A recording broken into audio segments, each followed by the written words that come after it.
Ek het regtig nie 'n toespraak voorberei nie, want ek het besluit, as ek hier moet kom staan, gaan ek dit my hart uitpraat en die Here sal my lei. Vandag 'n jaar terug, 8 Junie 2012, het ek met my kop toegetrek gelê in my bed. En ek het vir Ian, my man, gesê, ek gaan nooit, ooit weer my kop hier kan optel en aangaan met my lewe nie. En om dalk net 'n bietjie agtergrond te gee wat gelei het tot daar, is dat 1 Januarie 2006 is my baba dogtertjie gebore. En ek het met haar in my arms gelê en gedink my lewe is perfek. Ek wou niks anders in my lewe gehad het nie. Ek het alles gehad wat my hart begeer het. Maar Spreuke 16 vers 9, 'n mens beplan sy pad, maar die Here bepaal hy loop, het letterlik daai dag in my lewe waar geword. My groot passie in die lewe is sport en ek het ook in 4 verskillende sportsoorte provinsiale klere verwerf. En 3 maande na Sandrietjie se geboorte is ek in vir 'n klein operasie as gevolg van 'n sportbesering. Die uitslag was my ongelooflike skok. Ek is gediagnoseer met 'n baie skaars en aggressiewe kanker. So skaars dat hulle vir my gesê het, my kans om my baba dogtertjie 1 jaar te sien oud word, is eintlik 0.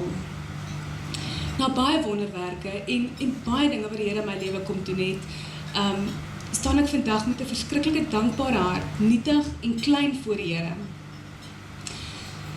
21 Augustus 2006 was my laaste chemobehandeling gewees.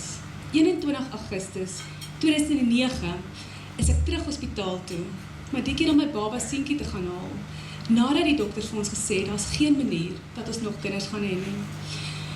Ons lewetjie het redelik soos enige ander normale gesinnetjie teruggekeer na normaal, tot en met laas jaar. Ek het uitgevind dat ek weer swanger is. Dit was op daai stadium vir my 'n ongelooflike skok gewees, en ek het vreeslik gehuil. Vandag huil ek omdat ek nooit daai babatjie se gesiggie gaan sien nie, maar ek weet ook dat ek 2 wonderwerkies in my lewe het, en my 3de babatjie was sy mamma se lifesavertjie. Van deur die swangerskap het hulle agtergekom, daar's metastasie van die kanker in my longe. Maar my diagnose was weer eens so erg, omdat dit in die longe is, en omdat daar so baie kolle is, het hulle vir my en Ian gesê, bou memories met julle kinders, doen alles wat julle wil, tyd is teen julle, daar is nie vir jou behandeling nie, ons gaan 'n alternatief gebruik, maar ons het nie vir jou hoop nie. Omdat dit so aggressiewe kanker was, en ons nie kon wag tot behandeling nie, moes ek en Ian instem, om 'n 100% gesonde babatjie op 10 weke te aborteer. Ek dink dit was die moeilikste ding wat ons in ons hele lewe moes gedoen het. En vandag 'n jaar terug, moes ek my oë oopmaak. Ek moes gister my babatjie laat gaan het. En daar waar ek gelê het met my kop toegetrek, en gedink het nooit weer gaan ek kan opstaan en aangaan met my lewe nie, het my niggie my gebel, en sy het my gesê, sy het die duidelike visie van die Here afgekry, waar hy met my babatjie op sy skoot sit, en hy sê vir my, it's not the end, it's the beginning.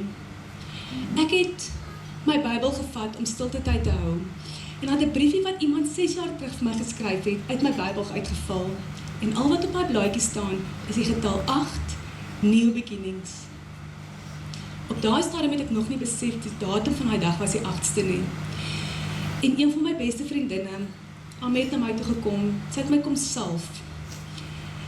Wat sy nie geweet het nie, is dat ek 2 dae voor dit skrif gekry het om gesalf te word. Sy het my presies die versie gelees wat ek gekry het, en sy het my gesalf met die volgende woorde, hierdie is slegs die begin van groter salwings op jou lewe.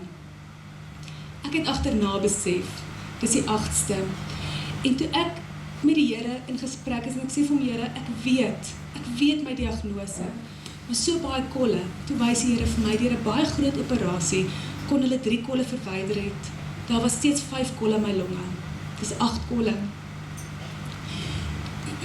My boetie, wat 'n groot steunpilaar en 'n rolmodel in my lewe is, het by my gekom en vir my gesê, die Here het Josef op sy hart gedruk, en daar waar Josef hierdie beloftes in 'n droom van God afgekry het, is hy die volgende oomblik deur sy eie broers in 'n put gegooi en verkoop as 'n slaaf. Hoe moes hy daaronder in die put geglo het aan God se beloftes? Maar wat hy vir my gesê het is, sis, ons is daar onder die put. Ons gaan God nou reeds begin loof en prys vir wat hy in jou lewe gaan doen. Een van my dokter se vroue het na my toe gekom en sy sê toe sy na my toe ry, sy vir die Here gesê, wat sê ek vir Jana? En die Here het vir haar Josef gewys, 2 grafieke. Die een is, as Josef sy lewensgrafiek moes teken, was dit 'n op en 'n af, en 'n op en 'n af. As God Josef sy lewensgrafiek moes teken, was dit 'n op en 'n op en 'n op. Van die put was nooit 'n af in God se oë nie. Dit was 'n op om hom te vat na waar hy hom wou hê. En daai aand het Petrus vir my 'n versie gestuur. En toe ek my Bybel oopmaak, was die versie, die opskrif van die versie, God wants to take you higher. Ek staan vandag hier. Ek kan nie vir julle sê hoe ek deur die afgelope jaar gekom het nie. Ek weet nie. Ek weet net dat God se genade elke dag vir my genoeg was. En daardie mense wat nog voor ek gevra het, is daar iemand wat kom reeds hulle kaartjie gekoop het, is die mense wat my gedra het en gelei het en vir my ingetree het as ek fisies nie die krag gehad het om te bid nie.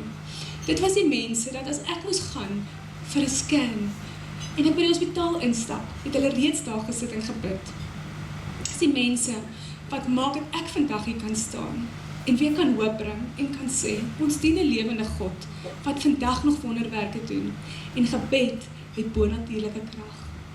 En ek wil afsluit met 'n Engelse quote wat in my lewe vir my baie beteken in die afgelope jaar, en dit is dat the things you take in life for granted, someone else is praying for. Mag jy vandag weer dankbaar wees vir die klein blessings in jou lewe, want iemand anders begeer dit wat jy het. Baie dankie.